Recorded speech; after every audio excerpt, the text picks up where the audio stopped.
안녕하세요. 백두산 금융연구소의 백두산입니다. 1월 12일 화요일 아침 9시 20분입니다. 어젯밤 미국은 웬일로 조금 하락 마감을 했는데요. 이렇게 보시면 S&P가 0.6%, 나스닥이 1.2% 정도 빠졌죠. 그러니까 어젯밤에는 이제 빅테크 위주로 좀 빠진 겁니다. 테슬라가 또 7% 빠졌고요.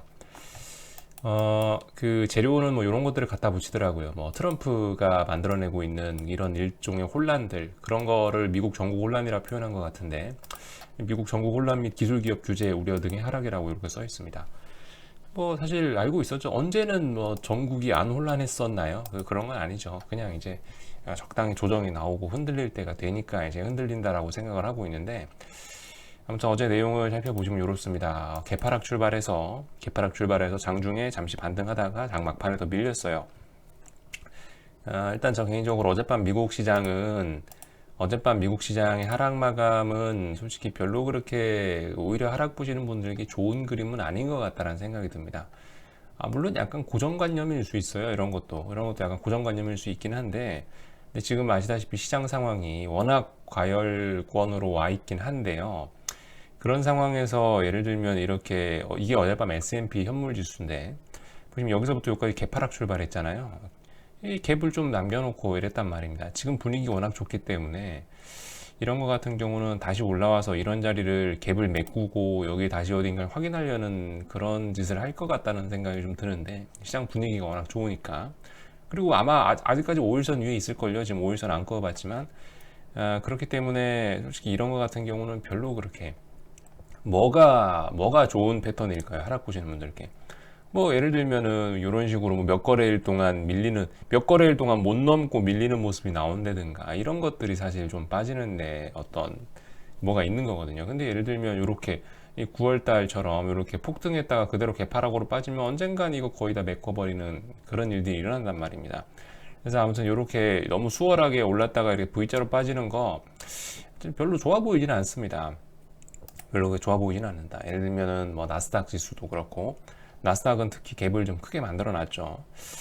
그러니까 이대로 끝날 것 같지는 않고, 이거 같은 경우는 어쩌면 조정이 될 수도 있겠다. 오히려 더 세차게 오른 어떤 조정이 될 수도 있겠다라는 가능성 정도를 생각을 해보고 있습니다.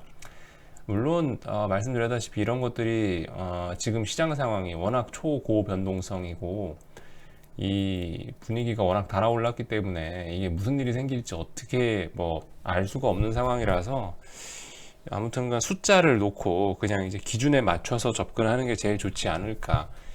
조금이라도 좀 마음 급하신 분들은 예를 들면은 지금 오늘 이 나스닥 지수 종가가 지금 걸려 있는 자리가 공교롭게도 딱 어떤 지지선들이 많은 자리거든요.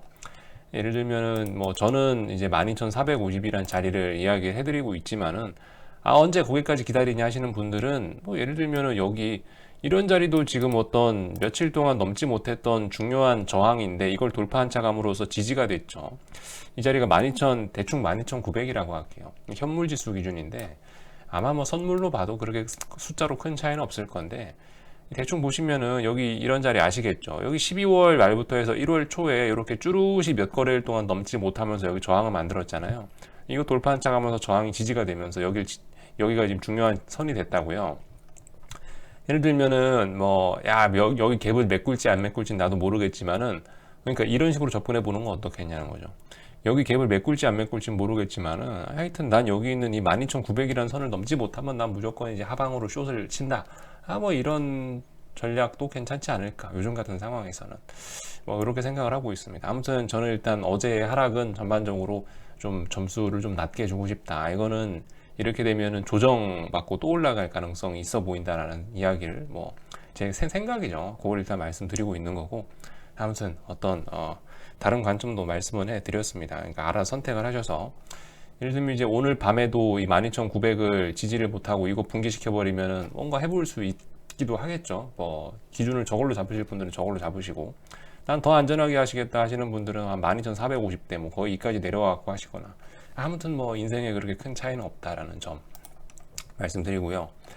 뭐 예를 들면 S&P 같은 것도 그렇겠죠. S&P 같은 것도 뭐 저기 뭐 3650 뭐 이런 걸 이야기하는데 언제 그까지 기다리냐 하시는 분들은 이제 본인만의 어떤 기준 잡으면 되겠죠. 예를 들면 저 같으면 어떤 기준을 잡는다면 여기 정도를 잡겠어요. 이게 예를 들면은 이 자리에서 밀렸었죠. 이 자리에서 밀렸었고 이 자리를 돌파한 차가니까 결과적으로 시세가 더 났는데, 그럼 이 자리가 어떤 중요한 라인 아니냐, 나 이거 붕괴시키면 숏 치겠다, 가능하겠죠? 안 될 거 없죠. 네. 하여튼 이런 식으로 말씀을 좀 드렸고요. 당연히 변동성 지수는 뭐 보시다시피 22 정도는 지지하지 않겠냐, 그러니까 계속 올라오고 있고, 갭으로도 올라왔습니다.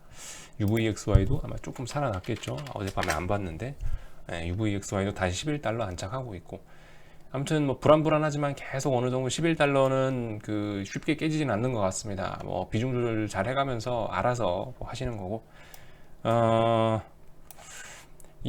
하여튼 어젯밤에 재밌는, 그러니까 오늘, 그러니까 지금 예전과는 다르게 이제 제가 매일 아침마다 이 텔레그램에서 오는 이 뉴스 요약한 거를 이렇게 보여드리면서 이야기를 하고 있는데, 확실히 어제 오늘은 좀 이 타이틀에 보인 첫 번째 페이지에 보이는 이런 내용들이 조금 달라진 것 같긴 합니다. 분위기들이, 그죠?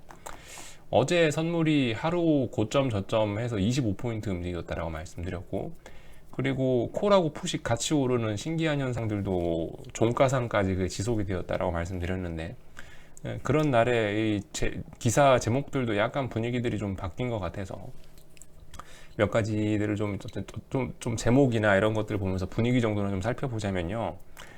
예를 들면은 뭐 올해 채권 매입 테이퍼링 생각 열려 있다. 테이퍼링이란 게 뭐죠? 긴축이죠. 긴축 생각도 있다. 2017년, 18년인가 19년도쯤에 테이퍼링 했다가 한번 시장이 코스피가 철렁했었던 기억이 나죠. 그때 미국 시장도 조정을 좀 받았었고요. 채권 매입 뭐 이런 생각도 열려 있답니다. 이런 것들 좀 한번 알고 계셔야 되겠고, 물론 이게 이 연준 전체적인 정책 이야기는 아니고 연은 총재 한 명의 생각이긴 한데 그렇다고 합니다. 그리고 이 와중에 건들락 아저씨는 아시죠? 건들락 아저씨, 그 예전에 구리하고 금 비율 말씀드리면서 한 번씩 참고했던 뭐 채권왕 아저씨인데, 인플레에 관한 우려. 왜냐하면 요즘 그 미국 금리 많이 올라가고 있죠. 예를 들면 뭐 10년물 미국 금리 최근에 1.1%, 아유 오타가 났네. 미국 금리가 최근에 말씀드렸다시피 지나치게 급등하고 있습니다. 굉장히 조심해야 된다는 거죠. 왜? 빚이 많은 사회에서 빚이 많은 상황인데 여기서 금리 올라가면 다 같이 죽자는 거 아니냐, 그죠? 이 속도가 좀 너무 가파르긴 합니다. 근데 이게 좀 조심해야 되겠죠. 왜 이렇게 오를까요? 뭐 다양한 이유가 있겠죠. 뭐 구리 금 비율이라든가, 뭔가 이 주식시장이 뭔가 너무 지나치게 과열되는 어떤 신호라든가, 뭐 아니면 인플레이션의 우려가 뭐 반영된 거라든가, 다양한 이유가 있긴 있을 텐데, 아무튼간 지금 현재 1.15까지 올라왔습니다. 야, 이렇게 급하게 올라오는 건 상상도 못했네요. 조심하자. 이런 거 보면서 이제 건들락 아저씨가 그 얘기하는 것 같아요. 인플레가 너무 심하게 되면 어떻게 된다? 결국 금리 올려야 된다. 지금 뭐 유동성을 공급하니 어쩌네 저쩌네 하고 있는데, 유동성의 힘에 기대서 지금 겨우 살아남고 있는데 시장이, 근데 금리 인상하면 큰일 날 수 있다, 그죠? 이 경기가 진짜 좋아서 인플레가 생기는 거는, 그거는 긍정적인 거지만은 지금은 사실 좀 그런 거하고 좀 거리가 먼 것 같죠. 이 경기 회복세에 대한 우려는 계속 나오고 있잖아요, 연준에서도. 경기 회복이 되냐 안 되냐, 아직도 부양책을 더 써라, 뭐 이렇게 이야기를 하고 있는데, 그런 상황에서 인플레가 온다면 이건 그냥 인플레가 아니고 스태그플레이션이겠죠. 이거는 그 불황에 찾아오는 인플레라고, 최악이죠, 그거. 그런 상황이 올 수 있다라는 점 정도 머릿속에 넣어놓으시면 될 것 같고요. 꼭 그렇다가 아니고, 대략적인 큰 흐름 정도 알아놓으시면 될 것 같고. 달러 인덱스, 달러 한번 봅시다. 달러가 요즘 뭐 최고라고 하죠. 어젯밤에도 달러는 올랐죠. 그래서 90 넘어서 마감을 했습니다. 더 좋은 거는, 지금 종가가 딱 그 자리에 걸려서 마감했네요. 제가 예전에 말씀드린 자리가 이 자리죠. 여기를 지켜야 됩니다. 여기를 지켜야지, 여기를 돌파한 착 해야지 이제 어떤 뭔가를 인정할 수 있다. 이거를 좀 돌파한 착을 확 해주면은 어떤 그래도 추세 전환이란 이야기 정도는 할 수 있지 않겠냐라는 생각이 듭니다. 여기 넘어가면 추세 전환 정도 봐야겠죠. 좀 더 안전하게 하실 분들은 뭐 91 정도 보지만, 저는 지금 90.499, 90.5라고 할게요. 90.5만 안착해도 뭐 거의 추세 전환 뭐 확정으로 봐야 된다라고 이야기 드리겠습니다. 90.5. 왜냐면 지금 여기 있던 이 자리를 기준으로 해서 여기서 지지력 보이다 무너지면서 아래로 시세가 났었는데, 결과적으로 쏟아지고 다시 이 자리에 올라와서 회복을 한다면 이 자리는 보다 강력한 지지가 될 거다. 그렇기 때문에 이 자리부터는 어떤 추세적인 전환 가능성을 열어놓고 봐야 되지 않겠냐. 네, 아무튼 최근 3거래일 동안 너무 빡시게 올라왔으니까 뭐 조금 눌렸다 가면서 뭐 어떤 모양을 만들어낼지 모르지만 한 번, 두 번, 뭐 세 번, 뭐 이렇게 산바닥 만들면서 갈 수도 있는 거고, 아니면 여기서 올라왔다가 여기서 이제 조정받고 이렇게 갈 수도 있는 거고, 아니면 뭐 여기서 또 못 올라탈 수도 있는 거고, 또 자빠질 수도 있는 거고. 아무튼 근데 제 생각에 분위기상은 언젠가 이번에는 올라타긴 올라탈 것 같습니다. 1월달 안에는 올라타긴 올라탈 것 같다는 생각이 들어요. 그래서 아무튼간 그 라인들, 여기 있는 이 라인 잘 보자. 달러 인덱스 뭐 이런 말씀 드리고요. 추세 전환 가능성 충분히 있다.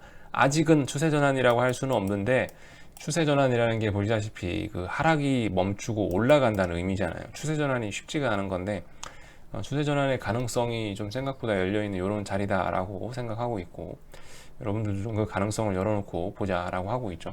그 제가 오래전부터 말씀드린 거, 달러에 대한 매수는 가능하다. 그러니까 예를 들면 원달러 환율 이거 보면서 말씀드리는 게, 지금 그나마 뭔가 할 수 있는 거는, 여러분들 할 거 없으시면 달러나 슬슬 사보세요 라고 제법 오래전부터 말씀드린 것 같습니다. 그죠? 예. 뭐 그나마 뭔가 할 수 있는 건 천천히 달러를 사라, 이 정도 이야기 계속 드리고 있는데, 다행히 그거는 제가 이야기하는 흐름대로 가고 있는 것 같고, 아무튼 달러 인덱스 어젯밤에도 올랐다라는 거 말씀드리고, 하여튼 뭐 대형 기술주 규제 더 심해질 것, 이런 이야기 나오고 있고요. 트럼프 계정 영구 중단한 트위터 개장 전 주가 8% 급락, 뭐 이런 이야기들 나오고 있습니다. 영국 당국 모든 돈 잃을 준비해라, 비트코인들은 암호화폐 직격이라 되어 있죠. 그러니까 지금 하여튼 분위기들이 묘해요. 아무튼 요즘에 월요일 어제 이제 코스피 시장의 장중 변동성이 좀 많이 터졌고, 공교롭게도 그런 시간에 그러니까 비트코인도 일종의 주도주거든요. 그러니까 뭐 물론 그게 뭔 소리냐라고 할 수 있지만, 주식시장하고 얘는 별개잖아요. 그렇지만은 이 지금 버블이 껴있는 이런 상황에서 이 분위기를 만들어가는 분위기 메이커인데, 분명히 비트코인이 저는 한 몫을 하고 있다고는 생각을 합니다. 저도 사실 얘를 개인적으로 자산이나 이런 뭐 투자 대상으로 여기지도 않지만은요, 이건 아무것도 아니다, 기초 자산이 없는 거기 때문에 저는 아무것도 아니다라고 생각은 하고 있는 사람이지만은, 얘가 어떤 시장 분위기 메이커로서의 역할은 전 충분히 해주고 있다라는 건 인정은 합니다. 그러니까 그러니까 예를 들어서 지금 금융시장에 지금 이런 버블이 잔뜩 껴있는 이런 시장에서 분위기 메이커를 하고 있는 친구가 몇 친구들이 있죠. 예를 들면은 테슬라 같은 게 이렇게 오르고 있잖아요. 월봉상 보면은 테슬라, 또 그리고 위안화 초강세, 위안화는 이렇게 자빠지고 있죠. 위안화 초강세. 또 그리고 그 중 하나가 솔직히 뭐 비트코인도 한 몫을 한 것 같아요. 전 솔직히 지금까지 비트코인을 별로 안 좋아하기 때문에 여러분들 영상에서 이야기는 안 드렸지만은, 비트코인도 이렇게 올라가고 이 버블 분위기에 상당히 일조한 한 놈이 아니냐라는 생각이 드는데, 그렇기 때문에 이런 친구들, 위안화 동향, 뭐 물론 위안화 얘기하는 건 달러 인덱스 이야기도 하는 거하고 똑같겠죠. 꼬라박고 있던 달러가 슬슬 올라오는 거. 그러니까 이런 위안화라든가 테슬라라든가 아니면 비트코인이라든가 이런 아주 이번 버블에서 극을 달린 친구들이 꺾이는 것이 어떤 변곡의 신호일 수 있다라고 생각을 하고 있는데, 아무튼 이런 일들이 이제 슬슬 중첩돼서 한 번에 같이 나타나고 있잖아요. 환율 같은 경우는 뭐 지난주 후반부터 슬슬 꺾이는 거고, 그죠? 환율은 달러 단기 바닥 만들어지고, 원화는 이미 어떤 박스권 모습으로 들어가는 거고, 비트코인은 주말 새 뭐 무슨 이슈가 있었는지는 전 관심도 없고 몰라요. 그렇지만은 이거는 어쨌든 뭐 많이 올라서 빠진 거든 어쨌든 무슨 이슈가 있어 빠진 건, 하여튼 이 많이 올라와 있는 상황에서 지금 고점에서 일단 확실한 건 변동성이 터졌지 않습니까? 그죠? 확실한 건 변동성이 터졌잖아요. 양봉 일색에서 음봉이 터져 나오고 있잖아요. 음봉의 길이도 길어지고 있고. 그러니까 비트코인도 어느 정도 이런 뭐 변동성이 터져 나오고 있고, 테슬라 같은 경우도 어제 7%, 8% 정도 하락 마감했는데 변동성이 슬슬 이제 터져 나오고 있다는 거죠. 조심해야 할 때가 되지 않았나, 그래서 그렇게 멀지 않았나라는 이야기를 드리고 있는 거고, 그래서 어젯밤에 어떤 이야기들 하죠. 뭐 1월 어쩌고 저쩌고 그런 이야기를 하긴 하는데, 그건 그냥 가볍게 무시하시고요. 아무튼 근거는 없으니까. 물론 테슬라라든가 이런 것들이 이렇게 바로 죽는다는 이야기가 아닙니다. 얘 같은 경우도 분명히 제 생각에 이거는 어떤 조정일 가능성이 높을 것 같아요. 이렇게 개파락으로 이렇게 한 번에 잘 안 죽거든요. 분명히 이 매수세가 굉장히 강하기 때문에 한 번 정도 더 아마 위쪽으로 쏘긴 쏠 것 같은데, 그래서 저는 좀 더 지켜볼 건데요. 아무튼간 이런 일들이 좀 이런 일련의 사건들, 비트코인이라든가 뭐 테슬라라든가 이런 친구들, 달러라든가 이런 것들 일련의 어떤 같은 움직임들을 보이고 있고, 그와 동시에 이런 식으로 뭐 각종 그 기사들 보니까 분위기가 좀 달라지고 있다라는 점 크게 보시면 좋을 것 같아요. 그래서 아무튼 보시면 또 재밌는 게 뭐가 나왔더라?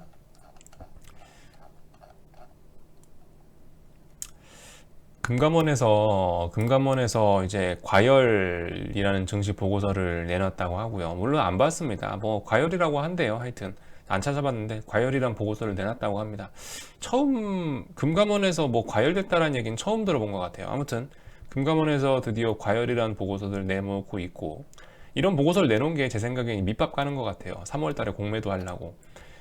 개미 공매도 금지 연장 목소리 키우자 당국 불국이 나섰다라는 이야기. 그러니까 금융위원회에서 그 또 한다고 하죠. 결과적으로 방금 위에 기사가 있었는데, 금융위 공매도 금지 3월 15일부로 종료한다.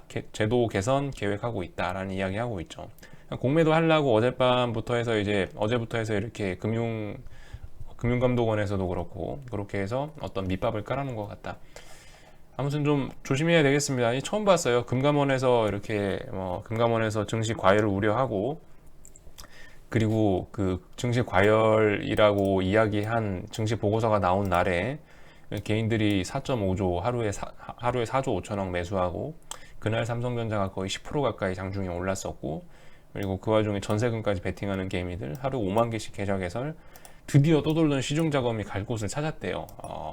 드디어 갈 곳 찾았답니다. 처음 보는 뉴스인데요. 아무튼 뭐 이런 뉴스들이 나와 있다. 그래서 분위기가 영 좋지 않다. 옛날 생각해 보시면 아실 거 아니에요, 그죠? IMF 때 남들 다 죽었을 때 건물 산 사람들이 지금 최고로 잘 살지 않나요, 그죠? 97년도에 남들 다 울면서 집 팔고 땅 팔고 주식 팔 때, 그때 주식 샀던 사람들이 웃고 있지. 그 98년 직전에 경기가 좋았을 때 93년, 94년에 주식 샀던 사람들은 안 보이죠. 볼 수가 없죠. 그런 것 같다. 모두가 할 때는 아니고 모두가 안 할 때 해야 된다라는 이야기 뭐 드리고 있습니다.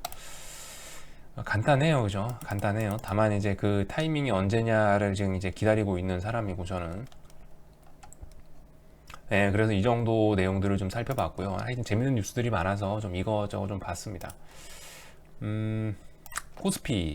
코스피도 그렇겠죠. 뭐 미국하고 아무튼 그렇습니다.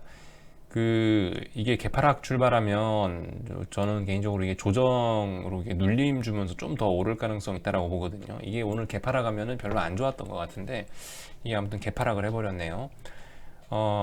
저는 아무튼 그래서 오늘도 별로 기대는 하지 않고 있고요.